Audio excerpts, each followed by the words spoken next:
Cette semaine, j'ai passé pas mal de temps sur Premiere Pro et il y a un truc qui m'a toujours embêté sur Premiere Pro, ou du moins je n'investiguais pas assez pour trouver ce qui n'allait pas, c'est que j'arrivais pas à faire correspondre les couleurs dans la timeline avec la fenêtre projet. Et maintenant, enfin, j'ai trouvé, en cherchant, ça m'a pris à peu près une seconde, j'ai trouvé comment on faisait et je veux te montrer cette petite astuce et une autre petite astuce qui est plus facile. Bref, ces deux astuces sur Premiere. La première astuce, c'est quelque chose que j'utilise beaucoup. Tout simplement, quand tu es dans ta timeline comme ça, tu as des rushs, des sons, tu as plein de choses et tu veux les différencier par des couleurs. Donc peut-être que tu veux mettre les couleurs directement ici, donc tu fais un clic droit, tu vas sur libellé et tu choisis une couleur, par exemple mangue, et donc là tu as la couleur automatiquement qui change dans la timeline. Extrêmement pratique pour te repérer. Le problème, c'est que cette couleur, elle ne se reporte pas automatiquement dans l'espace projet. Tu vois que là, typiquement, on ne peut pas retrouver ce rush là, on ne peut pas le repérer grâce à la couleur.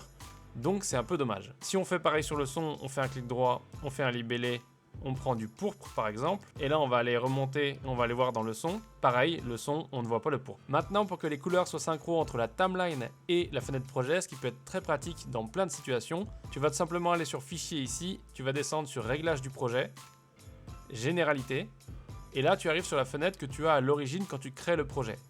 Et il te suffit juste de faire une chose, c'est de cocher cette case, de faire OK. Alors maintenant, les couleurs sont remises à 0, mais si on met une couleur ici dans la timeline, par exemple pourpre, on voit qu'automatiquement, quand on va ici, elle est reportée et elles sont synchronisées. Pareil, si on vient là-dessus et qu'on fait un clic droit et qu'on change le libellé pour mettre du bleu-vert, et ben on ne le voit pas dans la timeline tout simplement parce que ce rush n'est pas dans la timeline.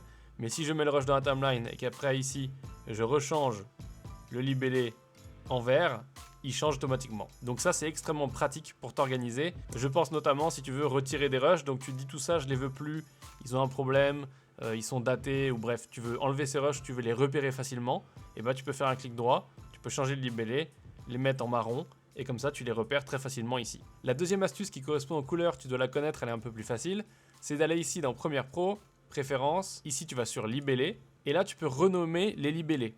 Donc tu peux renommer les noms avec des noms de couleurs si tu préfères, mais tu peux aussi mettre, par exemple, vidéo. Ensuite, tu peux cliquer pour choisir la couleur, donc faire par exemple voilà, un violet plus sombre, tu fais OK. Et ensuite, tu peux ici faire des attributions par défaut. Par exemple, tous les rushs qui sont des vidéos, ou tous les éléments que tu vas mettre dans ton projet qui sont des vidéos, ils vont automatiquement être de la couleur vidéo, ou du moins correspondre à ce qu'on a appelé ici vidéo.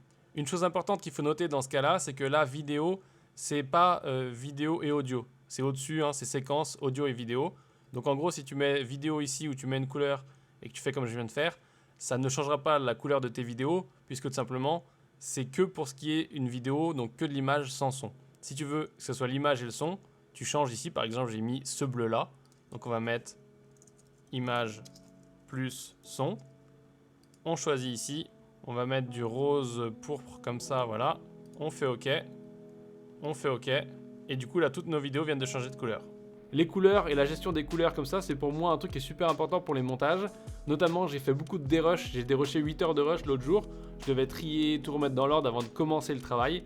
Et bien tout simplement, ça m'a beaucoup aidé parce que ça me permet de mettre des couleurs pour les personnages, des couleurs pour les décors, etc., etc. En plus, bien entendu, des couleurs pour les trucs un peu spécifiques, comme par exemple les effets spéciaux ou les trucs, les montages finis, etc. Donc ça, c'est très important. C'est un outil qui est genre l'outil clé du monteur et de l'assistant monteur et de la post-prod. C'est un outil d'ailleurs qui va de pair avec les marqueurs ou les marques. J'ai fait une vidéo à ce sujet, je te laisse aller regarder là-haut. C'est vraiment, vraiment très important. Du coup, j'espère que cette petite astuce t'aidera. Si tu en as des astuces, n'hésite pas à les mettre en dessous en commentaire. Et je te dis à plus dans une prochaine vidéo.